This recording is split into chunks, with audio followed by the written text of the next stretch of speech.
मनीषा घर में अकेली है। यहाँ से उनकी मम्मी अप्सरा मॉम भाग रही हैं, उनकी सासू माँ, उनके ससुर बीमारी की हालत में भी भाग रहे हैं। क्या हुआ क्या है वहाँ पर, कुछ पता नहीं चल रहा है। मैं आपकी मंजरी आज फिर से आ गई हूँ आपके साथ, और क्या करूँ, किसी और वीडियो को देखने का और समझने का टाइम ही नहीं है। पूरा वाईटी भरा पड़ा है सचिन, मनीषा, नेहा के इस प्रॉब्लम से। तो मुझे लगता है मुझे फिर से उन्हीं के बारे में बनाना पड़ेगा ये वीडियो भी। और क्योंकि जो मैंने जाना, देखा, जो मुझे समझ आया, वो मुझे लगा कि मुझे बताना चाहिए आप लोगों को भी। तो पहली बात ये कि सचिन शायद कहीं चले गए हैं, और शायद वो भोपाल चले गए हैं, और मनीषा घर में अकेली है, और उनकी सासू माँ पीछे पीछे भाग रही हैं जाके अपनी मनीषा, अपनी बहू को देखने के लिए, लेके आने के लिए। उनके बीमार ससुर भी साथ जा रहे हैं।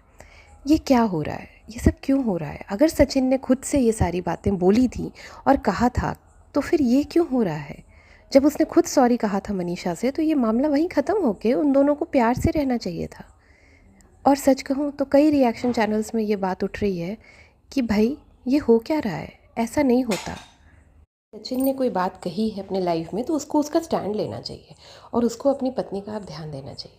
मैं मानती हूँ ये वशीकरण भी ज़रूर होता है, मैंने खुद भुगता है, तो मैं समझ सकती हूँ। और इसमें कोई गलत वो नहीं होता है, उसमें सिर्फ एक जलन भाव होती है कि भाई ये इतने सक्सेसफुल क्यों हैं, ये इतने खुश क्यों हैं, ये इतने सक्सेसफुल क्यों हैं, बस इनके बीच में दरार डालो, बस ये वाली बात होती है। पता है, उसका कोई इंटरेस्ट नहीं होगा सचिन में, जो वो कह रही है ना, 1000 लड़के मेरे पीछे हैं, मान लिया, उसका कोई इंटरेस्ट नहीं है सचिन में। लेकिन उसका इंटरेस्ट है इन दोनों के रिलेशन को तोड़ के इनकी सक्सेस को डिनाई करना, ख़राब करना, बस ये उसका इंटरेस्ट है। मेरी बात इसको ध्यान में और गांठ में बांध लीजिए।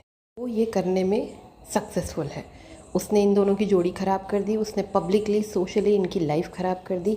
इनकी इतनी बदनामी हो चुकी है कि अब वो खुद अपने कम्युनिटी में लिख रही हैं कंट्रोवर्शियल फैमिली, और ये सब कुछ कम्युनिटी पे कम्युनिटी आ रही है रिप्लाई में, और मनीषा की कम्युनिटी डिलीट हो जाती है, सचिन का लाइव डिलीट हो जाता है। ये सब क्या है?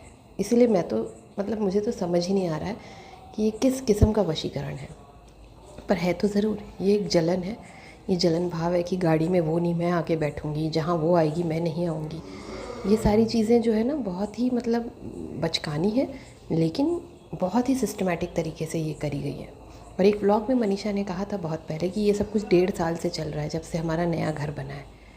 तो बस वहीं से कहानी शुरू हुई है। तो मैं आंटी को सजेशन देना चाहूँगी कि प्लीज़ वो पहले कोई पूजा कराएं और इन्हें ले जाएं, और इनके ऊपर जो किया गया है उसका असर काटें, जिससे कि सचिन की बुद्धि काम करे, और जो सही और गलत है उसका वो निर्णय ले पाए, समझ पाए कि सही क्या है, गलत क्या है। ये देखिए कि जितने भी व्लॉगर्स हैं, जितनी भी इनकी कम्युनिटी है ना व्लॉगर्स की, उन सब लोगों की सिंपैथी सचिन और मनीषा के साथ ही है, ना कि नेहा के साथ। कोई नहीं आ रहा है, कोई उठ के नहीं आ रहा है कहने के लिए कि हाँ नेहा सही है या नेहा का हम साथ देते हैं। सिर्फ सचिन और मनीषा का ही सब साथ दे रहे हैं। तो ये अपने आप में एक प्रूफ है कि सब ने ये चीज़ महसूस की है, सब ने महसूस किया है कि कहाँ क्या हो रहा है। ये 1-1.5 साल से हो रहा है, तो ये सब जानते हैं। सचिन का अचानक गाड़ी लेके भोपाल भाग जाना, कभी भी पहुंच जाना, ये इस तरह की हरकतें हैं ना कि समझ में आ रहा था। पर इसमें गलत कुछ भी नहीं है। इसमें जो भावनाएं, जो फीलिंग्स, जो इमोशंस, जो अट्रैक्शन ढूंढ रही है रिएक्शन चैनल्स वाले, दूसरे कुछ रिएक्शन चैनल्स वाले, वो थोड़ा गलत है। ये पति पत्नी और वो नहीं है, ये पति पत्नी के बीच में जेलसी लाके उनका रिश्ता ख़राब करना है बस। और ये उस औरत की प्रॉब्लम है, वो किसी तीसरे को नहीं देख सकती। अब आप नीतू जी को ही देख लीजिए। नीतू जी सिर्फ हे करती रहती हैं नेहा के पीछे। उसे कुछ गलत लगता है ऐसा कुछ होता ही नहीं, उसका खुद का कोई पॉइंट ऑफ व्यू नहीं है, वो सिर्फ उसके पीछे पीछे घूमती है, उसके और उसके परिवार के। जब तक वो उसके पीछे पीछे घूमती है तब तक सब अच्छा है। जिस दिन वो उसके पीछे नहीं घूमेगी, जिस दिन वो अकेले किसी पार्टी में चली जाएगी, या जिस दिन वो कुछ अकेले स्टैंड लेके कर लेगी, उस दिन इनका उसके खिलाफ भी चालू हो जाएगा। तो इनका एक ही फंडा है कि सब मेरे पीछे पीछे चले, और बस उनके, और कोई उनसे रिश्ता रखें वो सबसे रखें, और जो उनसे रखे वो सिर्फ उनसे रखें। तो ये थोड़ा सा एक वो बात है इस नेहा में।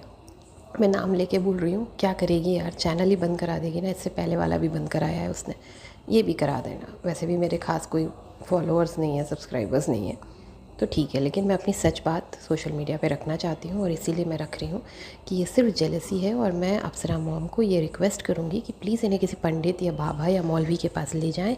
इनके ऊपर जो भी टोटका जो भी कराया गया है किसी के भी द्वारा, उसका काट करें और फिर इनकी बुद्धि काम करने लगेगी और ये खुद अपना सही गलत समझ जाएंगे, सब ठीक हो जाएगा। मैं रिक्वेस्ट करूँगी रिएक्शन चैनल वालों से कि प्लीज़ इसको एक मज़े का टॉपिक मत बनाइए। किसी पति पत्नी की ज़िंदगी का सवाल है।